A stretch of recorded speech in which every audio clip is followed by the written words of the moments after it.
তোমাদের সাথে আজ একটা এক্সপেরিয়েন্স শেয়ার করতে চাই। এমন একটা এক্সপেরিয়েন্স যেটা আমি বহু বছর মনে রাখবো। লাস্ট মান্থে আমরা এই রিসর্টটায় গেছিলাম, ইকোডিয়ন। প্রপার্টিটা জানো তো, আমাদের রেগুলার হোটেলের মতো না যে যাবো, খাবো আর ফিরে আসবো।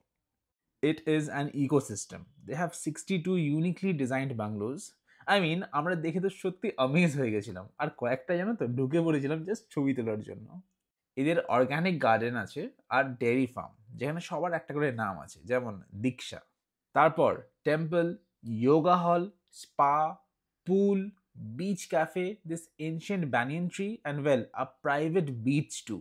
The list just goes on. এত ঘুরে ঘাড়ে খিদে পেয়ে গেলে সাইক্লিং করে পৌঁছে গেলাম এদের রেস্টুরেন্টে, and believe me guys, they have one of the best chefs.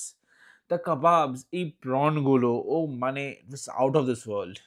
এছাড়া একটা বিশাল বড় চিলড্রেন্স প্লে এরিয়া, যেখানে আমরাই গিয়ে বাচ্চা হয়ে গেছিলাম।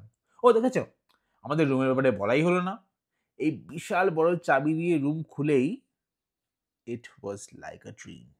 Very spacious, very comfortable, and ভেতরে প্রাইভেট পুল। মানে we were living our lives. সত্যি বলো, তোমরাও যেতে চাও না? কমেন্ট করো ডিটেলস, আর will share the details with you.